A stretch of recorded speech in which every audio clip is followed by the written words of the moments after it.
Going on YouTube, this is Aaron here with Day 5 Fish Tanks, just doing another update video. This is actually the first official update or rundown of what's going on with the 29-gallon tank. This used to be my quarantine tank, and then even before that I had it set up as a tropical community tank. But anyways, this is technically my wife's tank now. I talked her into letting me get a couple 10-gallon tanks, and in the trade I would let her be the boss of this tank, so to speak. She made the decision on all the plants and all the fish that went in here.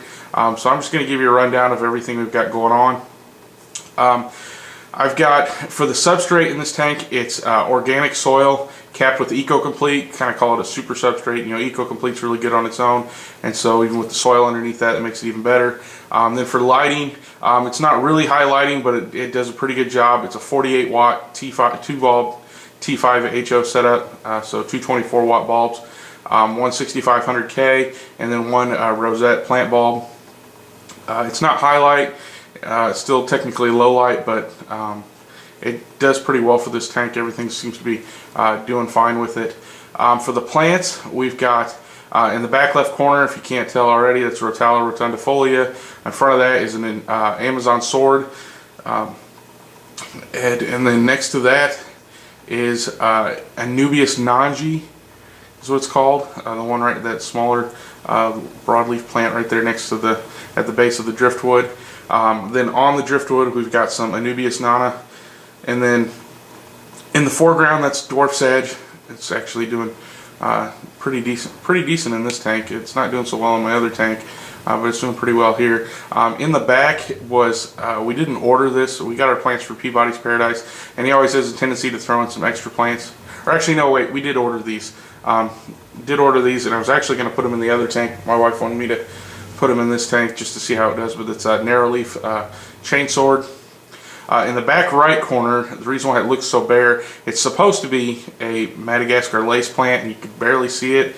It had one leaf sprouted that kind of snapped off in shipping, and then I planted it, and I got two tiny leaves right off the bat, and then I've had really nothing since. And then right in front of that is two bronze crypt plants that I found growing up out of the substrate in my other tank. I think the roots or whatever must have been left over from when it was set up as in the 120, the substrate was. And so got these two baby bronze crypts that were growing up out of the soil there, and so I've actually planted them in here. The fish are just 6 X-ray tetras. There were some red-eye tetras in there in the last video, but shortly after that video was done, the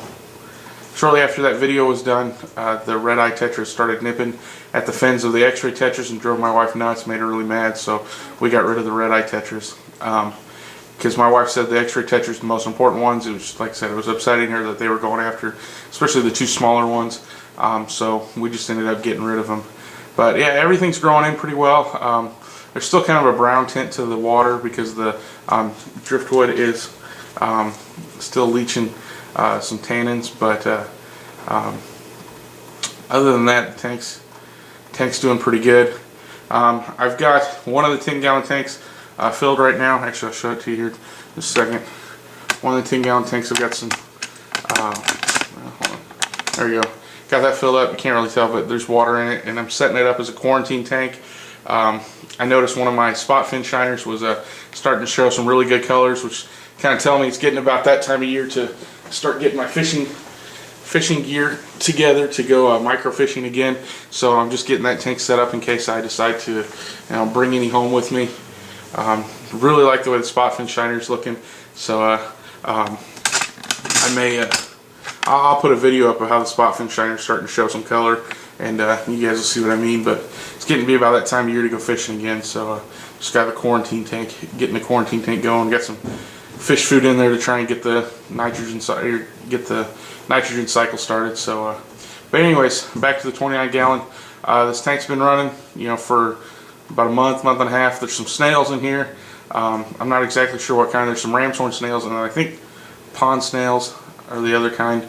I'm not exactly 100% sure, but they're growing like crazy. But anyways, yeah, still on some of the plants there's still a little bit of a melt left over, especially on the narrow leaf chainsword in the back. I couldn't quite reach it with the scissors that I've got without accidentally yanking it up. I had to put a bigger heater in this tank because this tank's in my basement and the temperature swings pretty drastic, especially at night.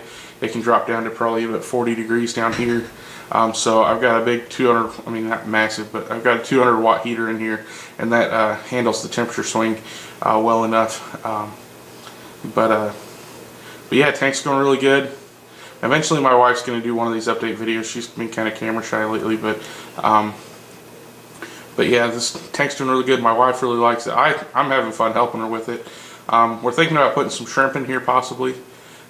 Maybe some cherry shrimp or something like that. Or really like to get some easy to take care of blue colored shrimp. I think they would be pretty cool. But and then possibly some glow light tetras to complement the X-ray tetras that are in here right now.